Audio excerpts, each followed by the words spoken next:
दस मुहर्रम के दिन जब इमाम हुसैन के साथी असहाब औलाद शहीद होने लगे, जनाब अब्बास बार बार इमाम हुसैन की खिदमत में आते हैं और अर्ज़ करते हैं, ऐ मेरे आका, इन कूफियों और शामियों की क्या औकात कि आपका पानी बंद करें, आपकी औलाद को कत्ल करें। मुझे इजाज़त दें, मैं इस फौज यजीद को असर से पहले फिन्नार कर दूं। इमाम हुसैन ने फरमाया, ऐ मेरे भाई अब्बास, मेरे नाना ने मुझे कहा था कि मेरे खून से इस्लाम बचेगा। लोगों ने जंगे ओहद, खंदक, बदर और जंगे खैबर में बनी हाशम की शुजाअत देखी है, लेकिन करबला में बनी हाशम का सब्र देखेगी। अब्बास सब्र करो। जनाब अब्बास अपनी वफा को आंखों में थमाए देखते रहे और लाशें उठाते रहे। इस दौरान नन्हे नन्हे हाथ लिए बीबी सकीना जनाब अब्बास के पास आई और कहने लगी, चचा अब्बास, 3 दिन गुजर गए, मैंने पानी नहीं पिया। चचा, मैं सबकी प्यास देखकर सब्र करती रही। अगर अली असगर को पानी ना मिला तो वो तड़प तड़प कर मर जाएगा। चचा अब्बास, थोड़ा सा पानी लेकर आए ताकि मैं असगर को पिलाऊं, शायद मेरा असगर चंद दिन और जिंदा रह जाए। बस ये कहना था कि जनाब अब्बास रोने लगे और बीबी सकीना को लेकर इमाम हुसैन के पास आए और अर्ज़ किया, ऐ मेरे मौला, आपने मुझे जंग की इजाज़त तो ना दी, लेकिन इन बच्चों की प्यास मुझसे अब नहीं देखी जाती।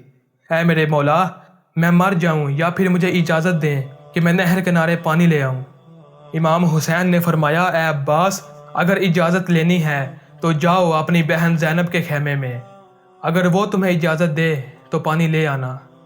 जनाब अब्बास बीबी सकीना को लिए जैसे एक गरीब गुलाम बैठता है, वैसे बीबी ज़ैनब के खेमे के बाहर बैठ गए। बीबी सकीना से कहा, जाओ मेरी आकाज़ादी बहन से कहो कि उनका गुलाम आया है। बीबी सकीना बीबी ज़ैनब को लेकर जैसे ही खेमे से बाहर आईं, जनाब अब्बास ने दस्ते अदब को जोड़कर अर्ज़ किया, ऐ मेरी आकाज़ादी, मुझे इजाज़त दें ताकि मैं पानी लेकर आऊँ। सारे बच्चे प्यास से तड़प रहे हैं। इतने में बीबी ज़ैनब रोने लगी। जनाब अब्बास ने अर्ज़ किया, ऐ मेरी आकाज़ादी, अगर मुझसे कोई गुस्ताखी हो गई हो तो मुझे माफ़ कर दीजिएगा। बीबी ज़ैनब ने कहा, अब्बास, तुमसे गुस्ताखी नहीं हुई, मुझे अपने बाबा का ज़माना याद आ गया। मेरे बाबा ने कहा था, ज़ैनब, एक वक्त आएगा जब तुम्हें कैदी बनाया जाएगा, तुम्हें बेपर्दा बाज़ारों में फिराया जाएगा, तुम्हें पत्थर मारे जाएंगे। मैं कहती थी, बाबा, जिसका अब्बास जैसा भाई हो वो बाज़ारों में कैसे जाएगी? अब्बास, आज मुझे पता चल गया कि मैं बाज़ारों में भी जाऊंगी, मैं कैदी भी बनूंगी, मुझे पत्थर भी मारे जाएंगे। बस जनाब अब्बास को इजाज़त मिली। जनाब अब्बास ने मश्क और अलम को थामा और मैदान की तरफ रवाना हो गए।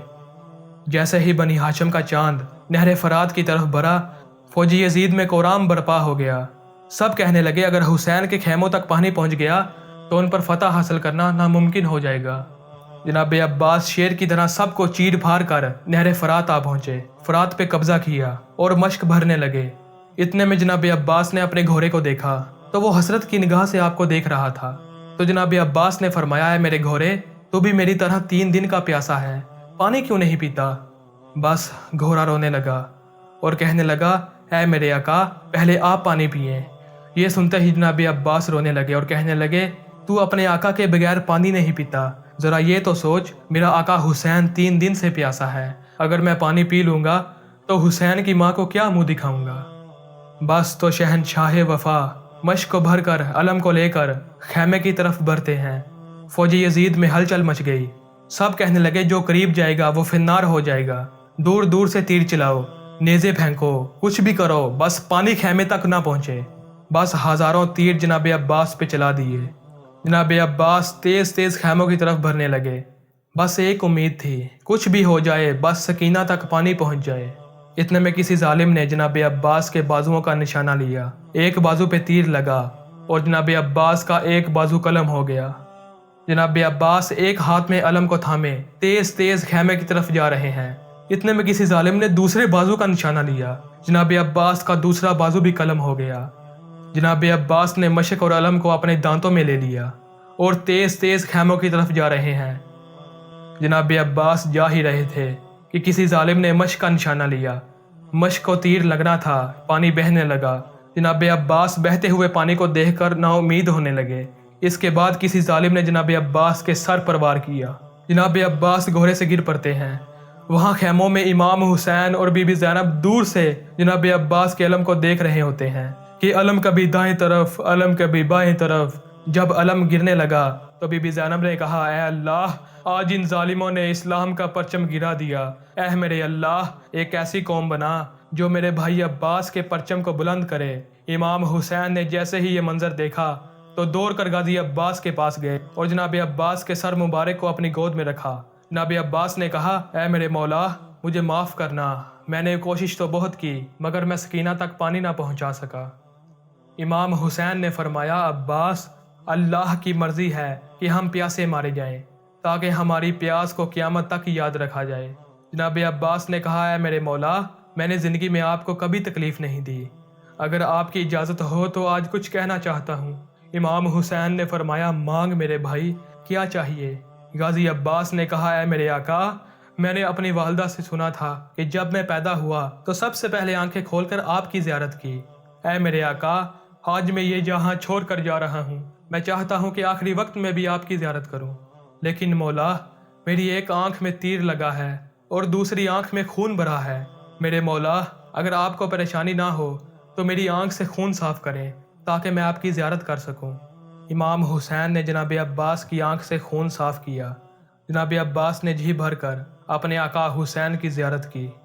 اتنے میں امام حسین فرمانے لگے، عباس، میری بھی ایک خواہش ہے کہ بچپن سے لے کر آج تک کبھی تم نے مجھے آقا پکارا، کبھی مولا پکارا، کبھی سردار کہا، کبھی سید کہا۔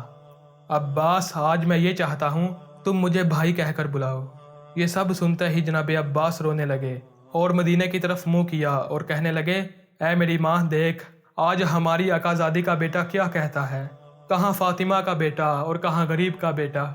بس یہ کہتے کہتے جناب عباس نے امام حسین کے قدموں پہ سر رکھا اور امام حسین نے فرمایا، انا للہ و انا الیہ راجعون۔ سلام ہو شہنشاہ وفا جناب عباس علمدار پر، سلام ہو علی کے شیر پر۔